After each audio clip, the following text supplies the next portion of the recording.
Hello dear students and welcome to all, তোমাদের সকলকে আরো একটি নতুন ভিডিওতে স্বাগত জানাই। আজকে আমি কথা বলবো, যদি গভর্নমেন্ট প্যারামেডিক্যালের ডিপ্লোমা কোর্সের জন্য রিক্রুটমেন্ট ছাড়ে তাহলে সেখানে কম্পিটিশন কতটা হবে ভবিষ্যতে। তো এই নিয়ে আজকের ভিডিওতে ডিটেলসে আলোচনা করব, বিস্তারিতভাবে আলোচনা করব।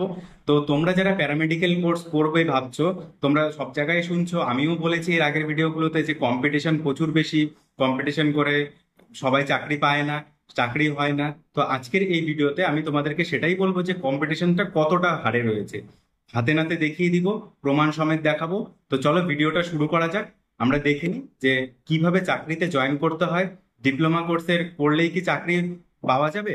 আর সেখানে কিন্তু শুধু ডিপ্লোমা কোর্সের নাম্বার ভ্যারি করবে না, সেখানে এইচএস এর নাম্বার, এক্সপিরিয়েন্সের নাম্বার, অনেক কিছু ম্যাটার কিন্তু সেখানে ভ্যারি করে, তারপরে কিন্তু চাকরি হয়। তাই সবাই কিন্তু চাকরি পায় না, অনেকে এক্সপিরিয়েন্সের জন্য মার খেয়ে যায়, অনেকে এইচএস এর নাম্বারের জন্য মার খেয়ে যায়। তো এই জন্য কিন্তু যদি গভর্নমেন্ট রিক্রুটমেন্ট ছাড়ে, সেই জন্য সবাই কিন্তু চাকরি পায়, এটা একদম বাস্তব কথা।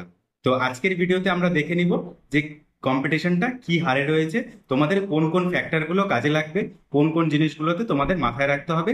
তো আমার যেটা মনে হয়, কোর্সে ভর্তি হওয়ার আগে তোমরা যদি এই জিনিসগুলো জেনে যাও, তাহলে তোমাদের মনের মধ্যে যে প্রশ্নগুলো আছে, যে প্রশ্নগুলো ঘুরপাক খেতে থাকে, যে তোমাকে কত নাম্বার পেতে হবে, কিভাবে কি করতে হবে, চাকরি কিভাবে হয়, এগুলো আর যেন প্রশ্ন তোমাদের মধ্যে না থাকে। তো চলো আজকের ভিডিওটা শুরু করা যাক। দেখে নিই আমরা নোটিফিকেশন অনুযায়ী, অফিসিয়াল নোটিফিকেশন যে বেরিয়েছিল রিক্রুটমেন্টের, সেই নোটিফিকেশন অনুযায়ী সেখানে কতগুলো পোস্ট ছিল, কি কি ভ্যাকেন্সি ছিল, সমস্ত কিছু আমরা দেখে নিব। তো দেখো, আমি চলে এলাম ওয়েস্ট বেঙ্গল হেলথ রিক্রুটমেন্ট বোর্ডের যে নোটিফিকেশন বেরিয়েছিল 2021-এ। 2021-এর পরে কিন্তু আর কোনো নোটিফিকেশন বের হয়নি চাকরির জন্য। এই রিক্রুটমেন্ট নোটিফিকেশনে কি বলা ছিল, যে 2021-এর জানুয়ারি মাসে কিন্তু বেরিয়েছিল এই নোটিফিকেশনটি, অনলাইনের মাধ্যমে অ্যাপ্লাই করা গেছে। আর এখানে বেসিক পে ছিল 28,900 টাকা, লেভেল 9 এন্ট্রি পয়েন্ট, আর সঙ্গে 4,000 টাকা হচ্ছে এইচআরএ। টোটাল গিয়ে দাঁড়ায় ওই 33,000-এর মতন স্টার্টিং। এবার এখানে পোস্ট কি কি ছিল, ভ্যাকেন্সি কিসের জন্য বেরিয়েছিল? মেডিকেল টেকনোলজিস্ট ল্যাবের জন্য। ল্যাব হচ্ছে মানে ডিএমএলটি কোর্স যারা করবে করবে তারা মেডিকেল টেকনোলজিস্ট ল্যাবের জন্য গ্রেড 3-র জন্য অ্যাপ্লিকেবল। এখানে টোটাল পোস্ট ছিল 633টা। মেডিকেল টেকনোলজিস্ট ওটির জন্য ছিল 566টা, অর্থাৎ ওটি কোর্স যারা করবে, ডিওটি কোর্স যারা করবে তাদের জন্য। মেডিকেল টেকনোলজিস্ট ইসিজির জন্য 281টা, মেডিকেল টেকনোলজিস্ট ক্রিটিক্যাল কেয়ারের জন্য 164টা, আর মেডিকেল টেকনোলজিস্ট পিএনওর জন্য দুটো, মেডিকেল টেকনোলজিস্ট ইজির জন্য একটা। এই পোস্টগুলো বেরিয়েছিল 2021-এর রিক্রুটমেন্টে। তার মধ্যে 633টা যে মেডিকেল টেকনোলজিস্ট ল্যাবের রিক্রুটমেন্টের প্রসেস, সেটা কিন্তু পুরোটাই আটকে রয়েছে একটা কেসের জন্য। তো আগে আমরা দেখে নিই যে কোয়ালিফিকেশন কি কি লাগবে। কোয়ালিফিকেশন হতে হবে তোমাদের উচ্চ মাধ্যমিক পাস, সঙ্গে সাবজেক্ট থাকতে হবে ফিজিক্স, কেমিস্ট্রি এবং বায়োলজি, এই তিনটে সাবজেক্ট কিন্তু তোমাদের থাকতেই হবে। উচ্চ মাধ্যমিক পাস হতে হবে। আর তোমাদের ডিপ্লোমা কোর্স করা থাকলেও চলবে, বা ব্যাচেলার কোর্স করা থাকলেও চলবে মেডিকেল টেকনোলজির উপরে। এবার তোমাদের বলেছে যে, এবার তোমাদের দেখো পরে যে কিভাবে ফর্ম ফিল আপ করতে হবে সেগুলোই দেওয়া রয়েছে। তো সেগুলো আমাদের কোনো দেখার এখন দরকার নেই, কারণ যখন ফর্ম বেরোবে তখন আমরা হয়তো সেগুলো দেখবো, এখন না দেখলেও চলবে এগুলো।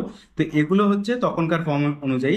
এবার যে মেন জিনিসটা দেখার, distribution of pattern of marks the post of medical technologist grade 3, মানে সবগুলো পোস্টের জন্যই যে মার্কসটা তোমাদের, যে নাম্বারের ভিত্তিতে তোমরা চাকরিতে জয়েন করতে পারবে, সেটা কি রয়েছে। হায়ার সেকেন্ডারিতে পেতে হবে তোমাদের ফিজিক্স, কেমিস্ট্রি এবং বায়োলজিতে শুধুমাত্র 25 নাম্বার। তোমরা যে নাম্বারটা পেয়েছো সেখান থেকে 25 নাম্বার ধার্য করা হবে। তো এবার ক্যালকুলেশনটা কিভাবে করতে হবে সেটাও আমি তোমাদেরকে দেখিয়ে দিব ভিডিওর শেষে। ডিপ্লোমা ইন ব্যাচেলার ডিগ্রি, বা ডিপ্লোমা করা থাকলেও হবে বা ব্যাচেলার ডিগ্রি করা থাকলেও চলবে, সেখান থেকে তোমাদের নাম্বার ক্যারি করবে 50 নাম্বার। এক্সপিরিয়েন্সের জন্য নাম্বার ক্যারি করবে 2 নাম্বার পার ইয়ার, মানে তোমাদের যতদিনের এক্সপিরিয়েন্স থাকবে তার জন্য 2 নাম্বার করে পার ইয়ার তোমাদের ক্যারি করবে। এবার সেই 2 নাম্বার করে কত নাম্বার ক্যারি করবে? Total 10 number. মানে কারো যদি 5 বছরের এক্সপিরিয়েন্স থাকে তাহলে সেটা 10 নাম্বার। তো এইবার গল্পটা হলো এখানেই। তারপরে দেখো ইন্টারভিউ বলেছে 15 নাম্বার। এই টোটাল হচ্ছে 100 নাম্বার। এই 100 নাম্বারের মধ্যে তোমাদের যে কোয়ালিফিকেশনটা রয়েছে সেটা নির্ভর করে মেরিট লিস্ট তৈরি হবে, তারপরে তোমরা চাকরিতে জয়েন করতে পারবে মেরিট অনুযায়ী। এবার যতগুলো পোস্ট আছে সেই অনুযায়ী যত জনের মেরিট হবে সেই হিসাবে তারা জয়েন করতে পারবে। তো এবার গল্পটা হলো, তাহলে তার মানে সবাই কিন্তু চাকরি পাবে না। কারণটা কি? কারণটা এখানে যে 633টা ভ্যাকেন্সি ছিল, এই 633টা ভ্যাকেন্সির মধ্যে আমি যে বললাম যে কেস হয়ে রয়েছে, এই কেসটা কি? কেসটা হলো যে এখানে যে বলেছে যে এক্সপিরিয়েন্সের নাম্বারটা যারা পার্মানেন্ট বা কন্ট্রাকচুয়াল এমপ্লয়ি রয়েছে তারাই শুধুমাত্র 2 নাম্বার করে পারবে। অর্থাৎ প্রাইভেট থেকে যদি কেউ ডিপ্লোমা বা ব্যাচেলার কোর্স করার পরে প্রাইভেটের কেউ যদি কাজ করে এক্সপিরিয়েন্স তোলে, তাহলে কিন্তু সেটা কাজ হবে না। তো এমন কিছু জন আছে যারা এখানে কেস করেছিল যে পার্মানেন্ট পার্মানেন্ট বা কন্ট্রাকচুয়ালরাই কেন এক্সপিরিয়েন্সের নাম্বার পাবে, যারা প্রাইভেট থেকে করেছে তারা কেন নাম্বার পাবে না। তো সেই নিয়েই কেস করেছিল, সেই কেসটাই কিন্তু এখনো ঝুলছে। এই জন্য মেডিকেল টেকনোলজিস্ট ল্যাবেরটা কিন্তু আটকে আছে, আর বাকি মেডিকেল টেকনোলজিস্ট ওটি, ইসিজি আর ক্রিটিক্যাল কেয়ারেরটা কিন্তু রিক্রুটমেন্ট হয়ে গেছে, তারা চাকরিও পেয়ে গেছে। এবার প্রশ্ন হলো যে এখানে তাহলে কম্পিটিশনটা কেমন ছিল 2021-এর জন্য। এবার 2021-এ কারা কারা অ্যাপ্লাই করতে পেরেছিল?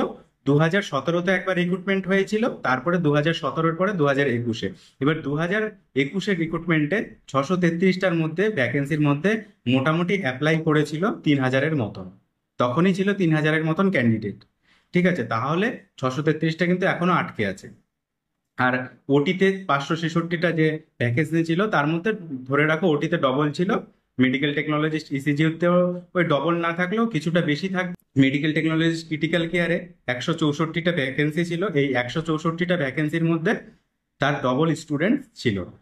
কিন্তু এখন বর্তমানে স্টেট মেডিকেল ফ্যাকাল্টি তো প্রতি বছর তার সিট সংখ্যা বাড়িয়ে চলেছে। প্রতি বছর কোনো না কোনো কোর্সে, কোনো না কোনো ইনস্টিটিউটে, প্রাইভেট ইনস্টিটিউটে, গভর্নমেন্ট ইনস্টিটিউটে তার সিট সংখ্যা কিন্তু বেড়ে চলেছে। তাই 2021, 22, 23, 24, এবছরে 24, এই 4-5 বছরে কিন্তু আরো প্রচুর সংখ্যক স্টুডেন্টস বেরিয়ে বসে আছে। তাহলে যদি গভর্নমেন্ট রিক্রুটমেন্ট বের করে পরবর্তীতে, তাহলে সেখানে রিক্রুটমেন্ট বের করার পরেও যদি এরকম ভাবে যদি তোমাদের পোস্ট বের করে, এরকম ভ্যাকেন্সি বের করে, তাহলে কিন্তু চাকরি পাওয়াটা একটু চাপেরই হয়ে যাবে। একটু মানে কি অনেকটা চাপের হয়ে যাবে, প্রায় 100 জনের মধ্যে একজন চাকরি পাবে, এরকম পরিস্থিতি হতে পারে। আর যদি দেখা গেল রিক্রুটমেন্টে ভ্যাকেন্সি অনেক বের করলো, তাহলে সেখানটায় হয়তো একটু পার্সেন্টেজটা কম হবে। তাই জন্য সবাই কিন্তু চাকরি পাবে না। এটা মাথায় রেখে দাও যে প্যারামেডিক্যাল কোর্স করলে সবাই কিন্তু চাকরি হবে না। কারণ কি, এখানে অনেক কিছু ম্যাটার করবে। এখানটায় দেখো তোমাদের এইচএস এর নাম্বারটাও ম্যাটার করবে, তোমাদের এক্সপিরিয়েন্স ম্যাটার করবে, এখানটায় এইচএস এর যে তোমাদের ফিজিক্স, কেমিস্ট্রি, বায়োলজি সেই নাম্বার ম্যাটার করবে, তোমাদের ইন্টারভিউ ম্যাটার করবে, ইন্টারভিউতে 15 নাম্বার আছে।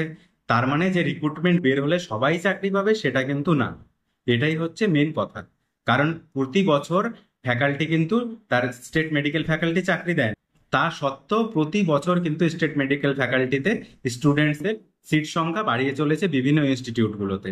এই জন্য মার্কেটে কিন্তু প্রচুর ছেলে মেয়ে বসে আছে, এমনকি আছে যে যারা চাকরি পায়নি, আবার অনেকে আছে যারা ভালো জায়গায় প্রতিষ্ঠিত, যারা নিজেরা নিজেদের মতন করে গুছিয়ে নিয়েছে, তারা প্রাইভেট সেক্টরে একটা ভালো জায়গা করে নিয়েছে, তারা ঠিক চাকরির জন্য বসে নেই, তারা ঠিক ইনকাম করছে। তো তোমরা যারা কোর্স করতে চাও, সরকারি চাকরির কথা মাথায় রেখো না যে সরকারি চাকরি হবে।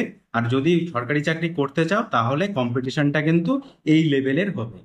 তো এবার আমি তোমাদেরকে দেখিয়ে দিই যে কিভাবে মার্কস ডিস্ট্রিবিউশনটা হয়। এবার সাপোজ মনে করো তুমি উচ্চ মাধ্যমিকে ফিজিক্স, কেমিস্ট্রি এবং বায়োলজি এই 3টা সাবজেক্টে পেয়েছো 245, 3টে মিলে।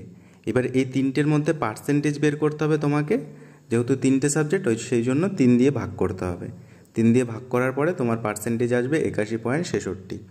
এই 81.66কে আবার ভাগ করতে হবে 100 দিয়ে, কারণ তুমি এখানে পার্সেন্টেজ বের করবে 81-র মধ্যে কত পার্সেন্ট।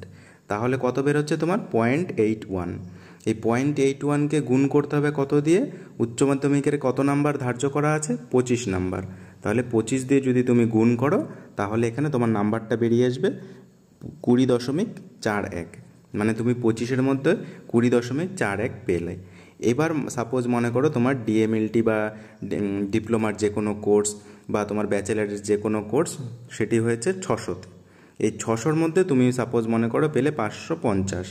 এই 550কে এবার তোমার যতগুলো সাবজেক্ট থাকবে 600-তে হলে 600, এবার মনে করো 6 দিয়ে তুমি ভাগ করলে, তাহলে তোমার পার্সেন্টেজটা বেরিয়ে এলো 91.66। এই পার্সেন্টেজটাকে আবার তোমাকে ভাগ করতে হবে কত দিয়ে? 100 দিয়ে। এই 100 দিয়ে যখনই তুমি ভাগ করবে তখন তোমার এই ফ্যাক্টরটা বেরিয়ে আসবে। এই ফ্যাক্টরটাকে তাহলে কত দিয়ে গুণ করতে হবে? কত ধার্য করা আছে ব্যাচেলারে বা ডিপ্লোমাতে? 50। তাহলে কত হলো তোমার? 50-এর মধ্যে কত পেলে তুমি? 45.83। তাহলে এই 45.83 আর তোমার যে উচ্চ মাধ্যমিকে ছিল 20.66, সামথিং। তাহলে এই 45 যোগ 20 65 হলো, তুমি 75-এর মধ্যে পেয়েছে। এরকমভাবে তোমার নাম্বারটা ক্যারি করবে। আর বাকি থাকলো 10 নম্বরের এক্সপিরিয়েন্স আর 15 নম্বরের ইন্টারভিউ, টোটাল 25, আর 75 হচ্ছে কোয়ালিফিকেশান মার্কস। এইভাবেই তোমাদের মার্কস ডিস্ট্রিবিউশনটা ক্যালকুলেট হয়। তো এবার এইভাবে করে আশা করি তোমরা নিজেরা বের করে নিতে পারবে তোমাদের কার কীরকম পার্সেন্টেজ আসতে পারে। তাহলে একটা ধারণা করতে পারবে যে তোমরা ভবিষ্যতে ইন্টারভিউতে তোমাদের কেমন পার্সেন্টেজ তোমরা ক্যারি করতে পারবে। তো এটাই হলো। তো ভবিষ্যতে চেঞ্জও হতে পারে, এটা নাও থাকতে পারে। তো আমি আপাতত তোমাদেরকে এটা দেখিয়ে দিলাম। এখন এরকমভাবে হয়েছিল, এবার 2021-এ হয়েছিল, এবার 2024-এ বা 25-এ যদি রিক্রুটমেন্ট বের হয় সেখানে দেখা যাবে যে হয়তো অনেক ক্যান্ডিডেট হলে পরীক্ষাও হতে পারে, এরকম ইন্টারভিউর মাধ্যমে নাও হতে পারে। তো সেটা পুরোপুরি ডিপেন্ড করবে সরকার কীভাবে রিক্রুটমেন্ট করছে সেই উপরে।